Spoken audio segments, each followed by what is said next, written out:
Hello students, welcome to my YouTube channel. बच्चे exercise 11.2 question number 7. A batch of bottles were packed in 25 boxes with 12 bottles in each box. यानी एक box में 12 बोतलें भरी गई और बॉक्सेस कितने बने 25 बॉक्सेस 25 बॉक्सेस में हैं और 12 बोतलें हर बॉक्स में भरी हैं. If the same batch is packed using 20 bottles. अब यदि जैसे यहाँ पे 12 बोतलें भरी ना तो बॉक्सेस कितने बने 25 बॉक्सेस बने. अब वो कहता है if the same batch is packed using 20 bottles in each box. अब हर बॉक्स में यदि 20 बोटल्स रखी जाएं, how many boxes would be filled, तो कितने बॉक्स फिल्ड होंगे. अगर 12 बोतलें बनाते हैं एक बॉक्स में भरते हैं तो 25 बॉक्सेस बनते हैं. अब यदि मान लो 20 बोतलें भरी जाएं तो बॉक्सेस ज्यादा बनेंगे कम. अगर यहीं पर हम क्वेश्चन का देखना चाहें कि कौन सा क्वेश्चन है, अगर 12 बोतलें भर रहे हैं एक बॉक्स में 12 भर दी, ठीक है, तो हमारे 25 बॉक्स बने.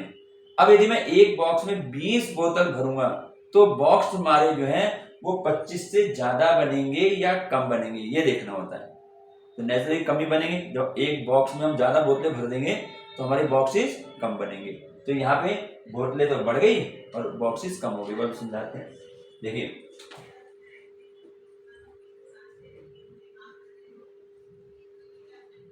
हमें क्या निकालना है, how many boxes would be field.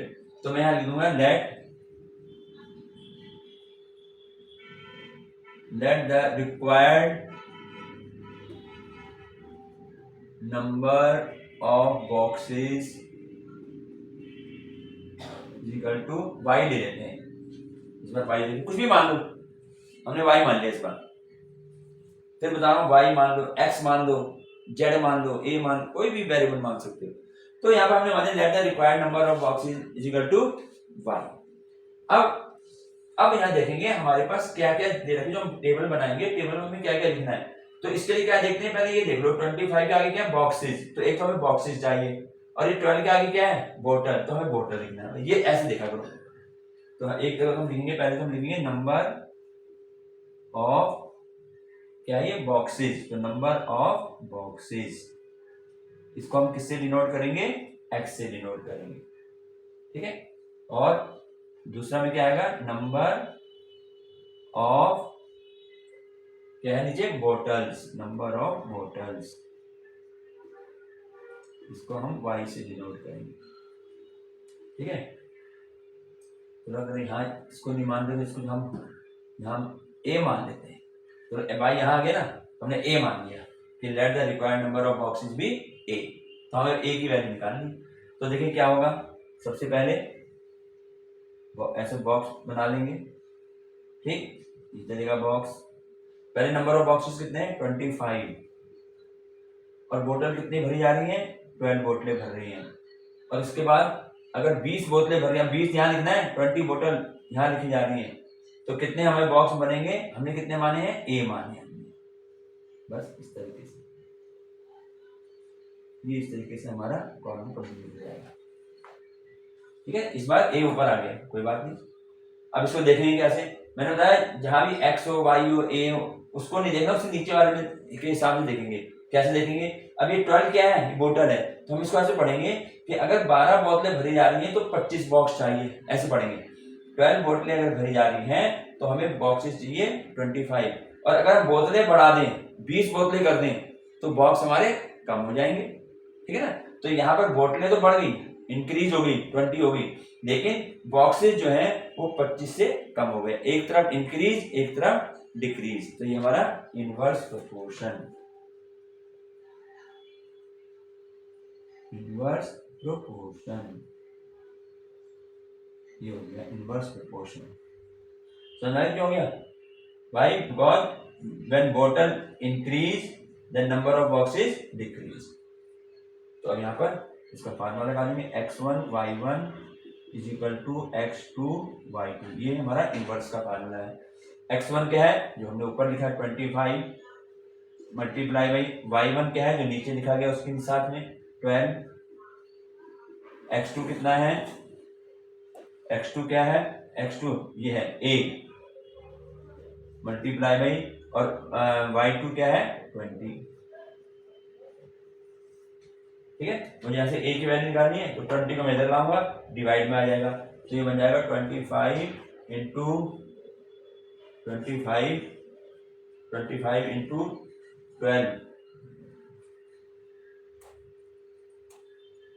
25 into 12 is equal to a, और 20 कहाँ जाएगा, नीचे आ गया 20। ठीक है, तो ये क्या बन जाएगा, इसे 5 से कैंसिल करो, 5 4 जा 20, 5 5 जा 25, 4 1 जा 4, 4 3 जा 12, तो a की वैल्यू कितनी आ गई, 5 3 जा 15।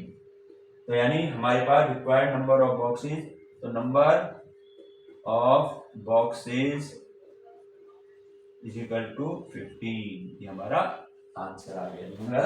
नंबर ऑफ बॉक्स इससे कम आएंगे, इससे कम ही आना, इससे पता लग जाता आंसर का जो है। ठीक है, ये हमारा आंसर हो गया, क्वेश्चन नंबर 7 कंप्लीट हो गया। तो ये 7th क्वेश्चन में नंबर ऑफ बॉक्सेस आ गए। चलिए आगे बढ़ते हैं, question number 8।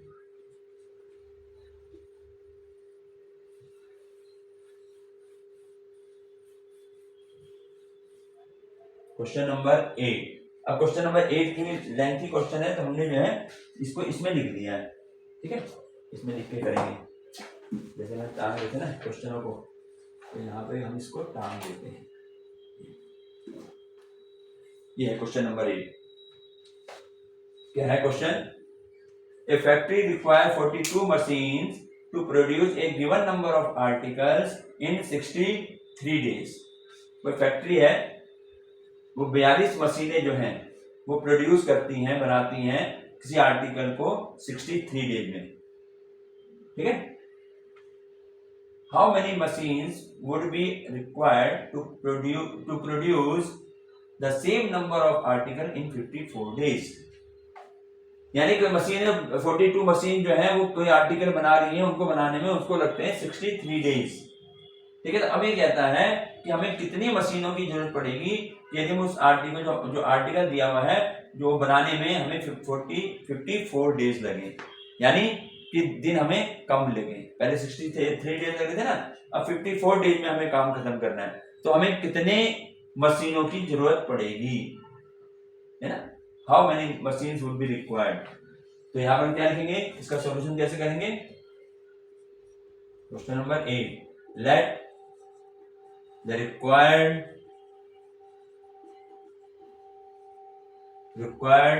number of machines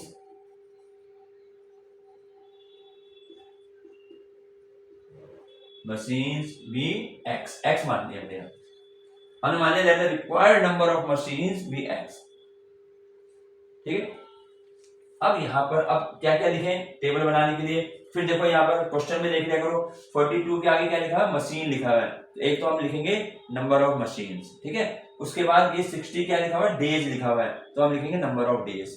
इससे पता लग जाता है कि हमें जो टेबल बनानी है उसमें क्या क्या लिखेंगे। तो पहले हमने लिख दिया यहाँ पर number of machines, number of machines आ गया, इसको हम किससे डिनोट करेंगे, x से डिनोट करते हैं। और इसके बाद नंबर ऑफ डेज, यहां हम इसको y से डिनोट करेंगे। यहाँ पर अपना कॉलम हम कंप्लीट कर लेंगे। देखिए ऐसे बना दिया, इस प्रकार से बना दिया डेज। ठीक है, स्केल से बना दिया। अब शुरू में नंबर ऑफ मशीन कितनी है, पहले 42, तो 42 मशीन आ गई। कितने दिन में बनाते हैं, 63 डेज, तो यहाँ 63 डेज के नीचे 63 आ गया। अब वो कहता है how many machine would be required. अब मशीन निकालने हैं, तो मशीन हमने कितनी मान रखी है, x मानी है, ये x मशीन चाहिए, और डेज कितने लग रहे हैं, 54 डेज। ऐसे अब कैसे देखेंगे इसको, मैंने बताया ना, जहां पे वेरिएबल है जिस लाइन में, उससे नीचे वाले से देखना है। जैसे यहाँ x है, y है, a है, तो हमें नीचे वाले देखो जहां दोनों बॉक्स जो है भरे हुए हों। तो अब कैसे इसको कैसे देखेंगे, 63 डेज लगते हैं कितनी मशीनों से, 42 मशीनों से। यानी अगर 42 मशीन है तो 53 डेज में, 63 डेज में जो है वो आर्टिकल बना देते हैं। अब अगर हमें 54 डेज में ही वो आर्टिकल बनाने हो, यानी डेज कम चाहिए, अगर डेज कम हो जाए तो डेज कम कब बनेंगे, जब हमारे पास मशीनें बढ़ेंगी, है ना। इसका मतलब यहाँ पर इससे ज्यादा आनी चाहिए एक्स की वैल्यू।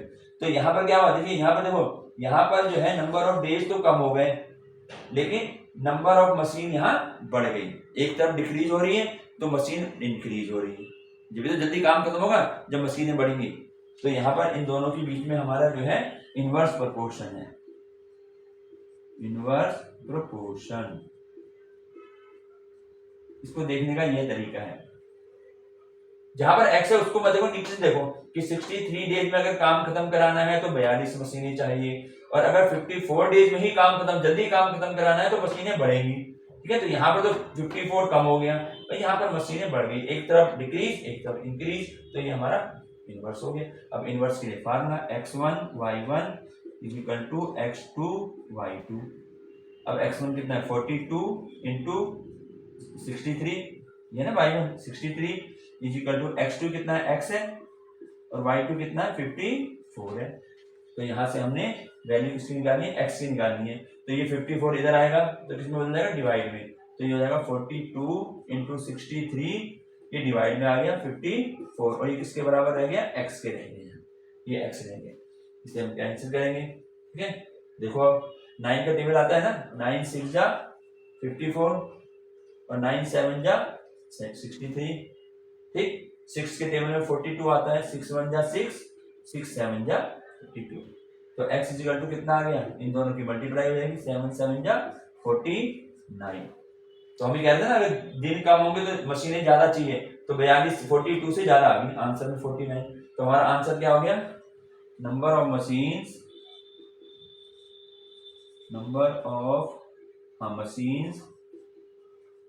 इज इक्वल टू 49, ये हमारा आंसर हो गया। क्वेश्चन बहुत सिंपल है, ये हो गया क्वेश्चन नंबर 9। ठीक है, इसके बाद हम बढ़ते हैं क्वेश्चन नंबर 10 में। ये हमारा क्वेश्चन नंबर 8 हुआ है, तो हाँ 9 नहीं, क्वेश्चन नंबर 8, 9 कह रहा हूं 8 है, क्वेश्चन नंबर 8 था ये हमारा। और अब हम आते हैं क्वेश्चन नंबर 9 की तरफ। इसमें क्वेश्चन लिख देंगे, छोटा है ज्यादा बड़ा नहीं है। जो बड़े क्वेश्चन है उसको मैंने अलग से कागज में इसलिए जिससे हमारे टाइम की भी बचत हो, और बुक तो आप लोगों के पास है ही, कोई दिक्कत नहीं है। क्वेश्चन नंबर 9 क्वेश्चन कहता है, ए car takes 2 hours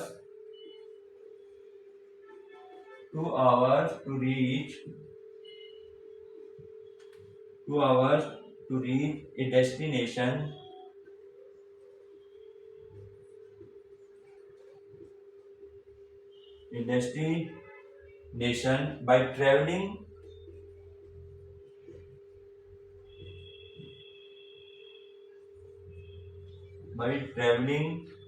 at the speed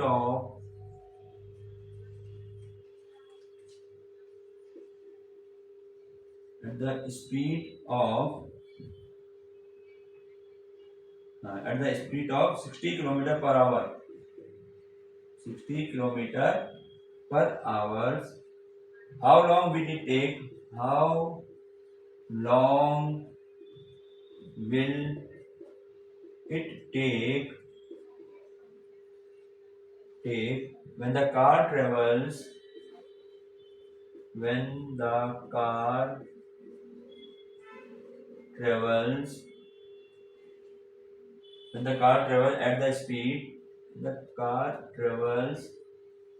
at the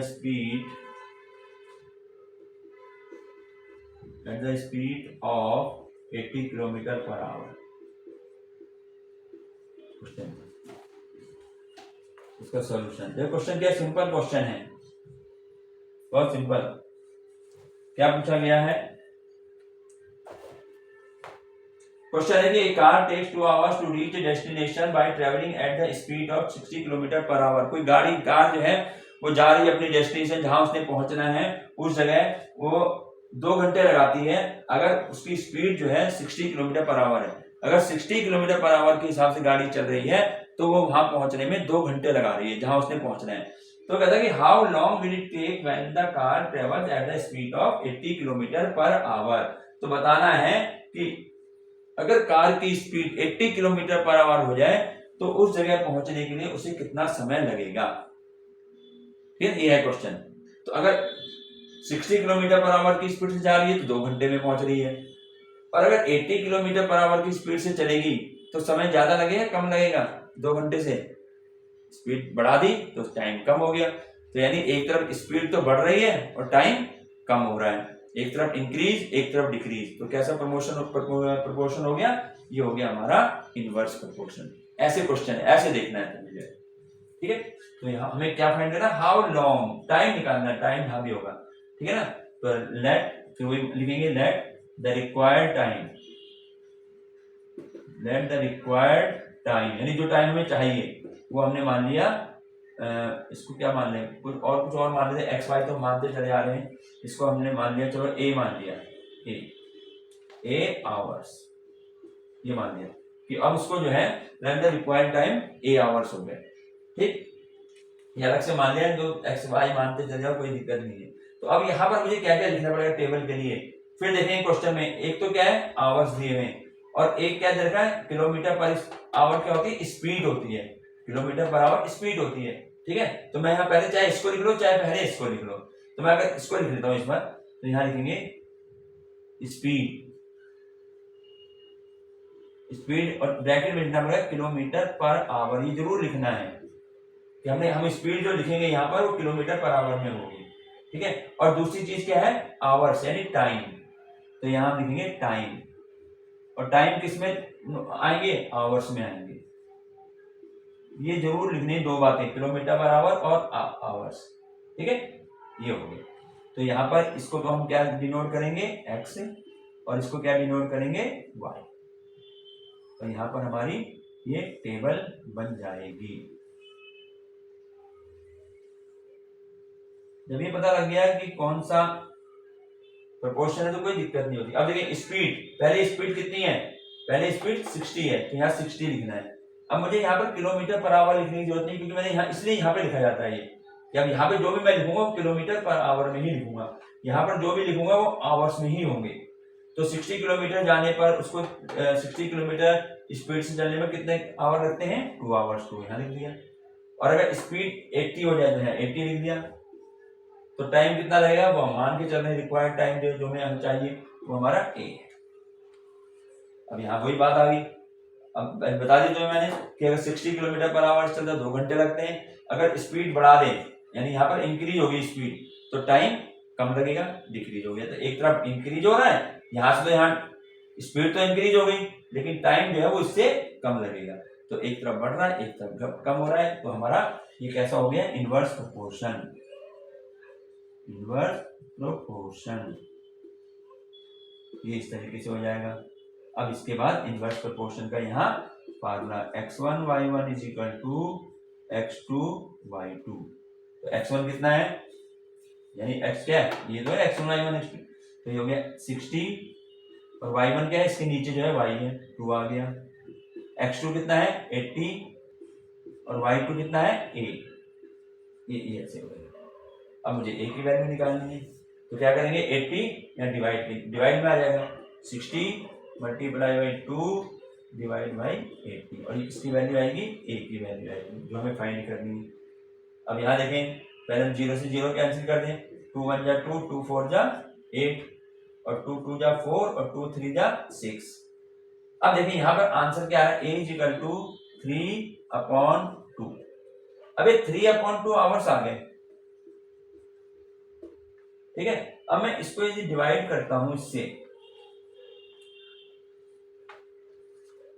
ठीक है, अब इसको यदि हम इसको, अब मैं इसको डिवाइड करूं, अभी देखो 3/2 जो आवर्स हैं, अब मैं इसको क्या करूंगा, आवर्स और मिनट में इसको कन्वर्ट करेंगे, आवर्स और मिनट में। ठीक, या इसको ऐसे लिख दें, इसको सीधा 2 से डिवाइड करते हैं, चलो मिनट में रहने दो, मिनट में फिर दिक्कत आएगी। 2 1 जा 2, 1 रह गया। इसको कैसे लिखूंगा मैं, इसको मैं लिखूंगा 1.5 आवर्स, ऐसे रहने दो, इसको डिवाइड करें 1.5 आवर्स हो गया, 1 घंटा 30 मिनट, ठीक है ना।